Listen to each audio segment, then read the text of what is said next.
Oh, hello, fellow Orion bowlers and NFL fantasy enthusiasts alike. It is time for the weekly commissioner video delivered exactly on time, exactly as intended. Obviously, I had a bit of a pre-shadowing video on the Thursday looking into the trash off that was Thursday night. I'm going to go into more of that in a moment, but it is last chance saloon for everybody except position 10, occupied by the team with no name. With last chance saloon for you was last week, and yeah, it didn't go great. Didn't go great. Losing to your B team basically. Anyway, let's take a look at what happened in week 14 and look ahead to what's going to happen, or hopefully going to happen, or predict to happen. Week 15 is what I'm getting at. So the Baltimore Ravens, look, did we want to win every game going forward to try and make the playoffs? Yes. Did it happen? No, obviously not. Look, the Forbesy Niners are now 12-2, and there's a reason for that. There's a reason. It's because they're so good. And let's be fair, Jaden Reed threw up a snake eyes for me, and Deebo Samuel, he's on the verge of being dropped, quite frankly. I had a horrible day. Bucky Irving getting injured. It just wasn't my week. Josh Allen putting up 51 points though. You gotta love that. Although I'm not actually eliminated from playoff contention, it just makes it much more difficult. In fact, it's been so competitive this year that there's only one team that is mathematically eliminated. I'm not going to labour over which team that is, because I feel like it's punching down, especially from my lofty position of 6th place. So yeah. Anyway, the coach's sons beat the San Diego Harlots, which was, quite frankly, astonishing. It was all down to that astonishing score from Jamar Chase. But the Harlots not quite mathematically eliminated there either. The Dallas Stray Gorillas getting beaten by Baby Got Dak is what's opened up that last playoff position. So you've got all the top 3 in the league are now mathematically in. I believe that to be the case. There is only one playoff spot up for grabs, and that is the one currently occupied by the Dallas Trade Gorillas. So I do need them to lose this week as well. That'd be lovely. And then we've got the Arizona Cardinal beat down the Legion of Hot Coup with an excellent score, 121. Congratulations, Arizona Cardinal. Taking the advantage in the playoff race, as it were. And then, as we mentioned earlier, the team with no Namath A is cemented. The team with no Namath first team is officially the Minnesota Vikings. Congratulations to them.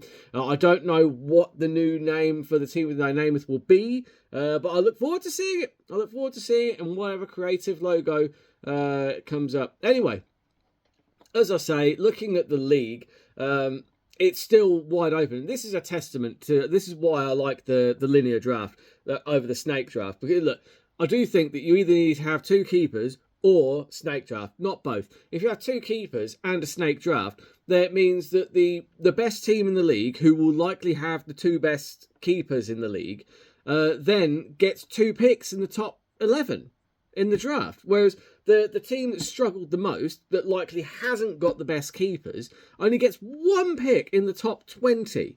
That's mental. Yeah, it's just that system with keepers and if you're in a league where they do keepers and a snake draft, that is just a way for the best teams to stay the best, and it's not conducive to competition. And I like the Orion Bowl because of the competitive nature, and it means that everybody gets a fair shot. Look, we are on week 15, and there's still 1 playoff spot available, and everyone up to position 9 could, in theory, make that spot, which I think, in terms of fantasy sports, that's what you want. You just want something to play for, which makes it fun, and that's why this is the greatest league in the world, in my humble opinion. I'll let you draw your own conclusions. Anyway, enough about that. Let's take a look at what's going on in week 15. As I said, prime time has been a problem for me this season, because I cannot resist getting up at 6 o'clock in the morning just to wake up early and watch the game in 40, just to watch whatever player I've played do absolutely nothing, and to watch. By and large, the Thursday night games have been absolutely awful this year. This one, there wasn't even a touchdown in the whole game. Not 1 touchdown. Deebo Samuel did 1.9. Luckily, my opponent, the Harlots, have played Brock Purdy, who did 3.98. And Kyrie Williams did okay, got an 11.2. I mean, that's okay. Obviously, I think the door is open. The door is ajar. The door. When is a door not a door? When it's ajar. Anyway, so I'm hoping that Josh Downs plays, because I'd quite like to play Downs. I don't know if he's actually... Is he going to play? Questionable. He's expected to play. Because I think that's what's going to come to the rescue for me this year. This week. This week, my only chance is to rely on Sutton and Downs. It sounds like a terrible law firm, doesn't it? It's like, did you buy a diesel car or lease a diesel car since 2010? Call Sutton and Downs, and you're to find out if you're entitled to compensation.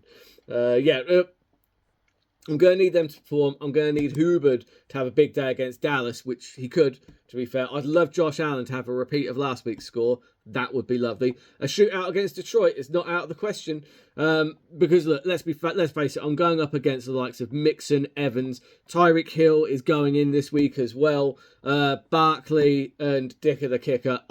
That's a tough old roster to beat. But I'm staying positive. I'm staying positive to this point in the season. I'm kind of done with the whole conceding thing. It's not been as powerful this year. I'm just going to back my guys and say that the Baltimore Ravens are going to pull up the upset over the Harlots, because it would be an upset as well. It would be an upset at this point. I'm going to back the Baltimore Ravens to stay just in fantasy playoff relevance and take the Harlots out of fantasy playoff relevance. At least all I can do is keep my fingers crossed for that and hope that Downs plays, because I've got Downs now, and I really hope I'd like to make full use of it. Full use.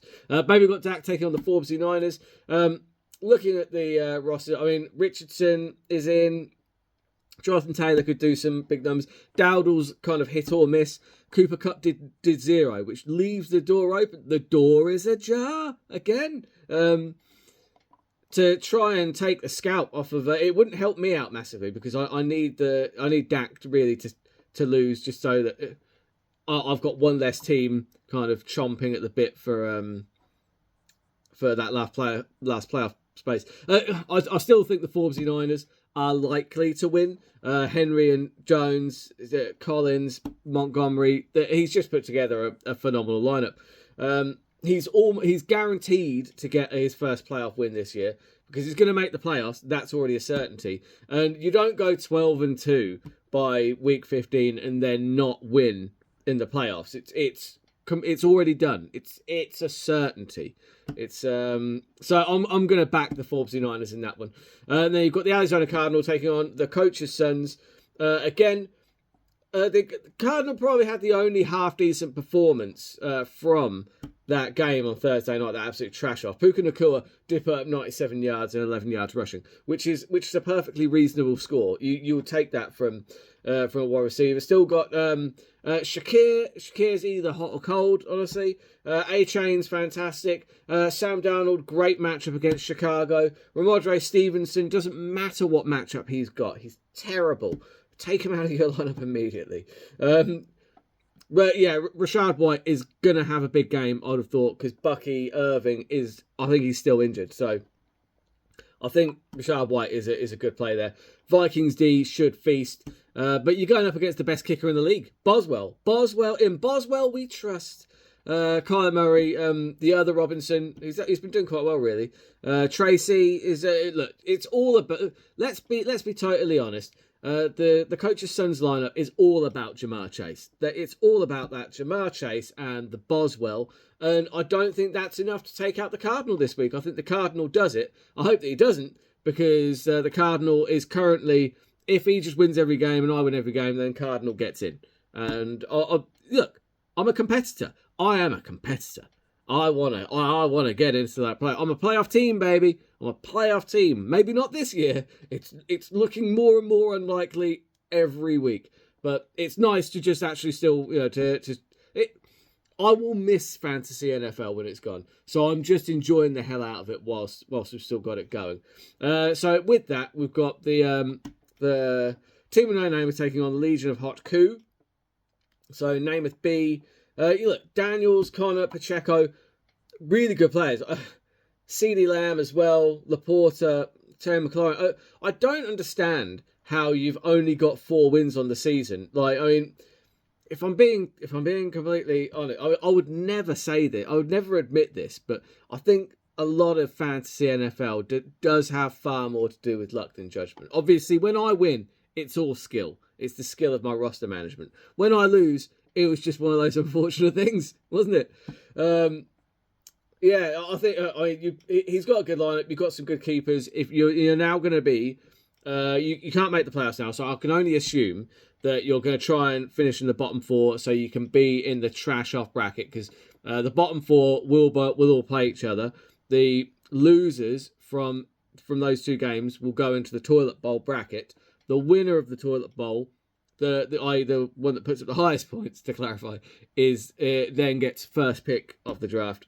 And the loser of that game is obviously the toilet bowl champion and only gets second pick in the draft. Just because I like to, otherwise people will just play their worst team imaginable to try and get first pick. I want something for people to play for. Then the other teams will also play for draft picks as well, if you don't make the playoffs, that is. So you've got Burrow and Kamara. Kamara's been a godsend for Legion of Coup. Breece Hall still questionable. Njoku still questionable. Even though they were both inactive last week, Legion of Hot Coup played them anyway, which was a bold strategy. Did it pay off? No, because you lost, and somehow you're still mathematically able to make the playoffs. Although I think your chances are even lower than mine, and mine aren't great. So yeah. With that being said, I fully expect Legion to probably play 2 inactive players at the very least. And Namath, if you can't beat a Legion that is basically not playing 2 players, then I don't know what to do. I would despair. Anyway, that is all I've got time for this week. Enjoy the games. I hope to see some of you down at the NFL Mansion later for Red Zone. Although they've foolishly put Premiership games, 2 of them, at 7 o'clock to clash with the NFL. But it's okay. We're Primo customers, so I'm hoping that they just put the NFL on for us. But either way, look, good luck to everybody vying for the playoffs. And if I picked you to win, prove me right. If I picked you to lose, prove me wrong. Good luck, everybody. See you on the other side.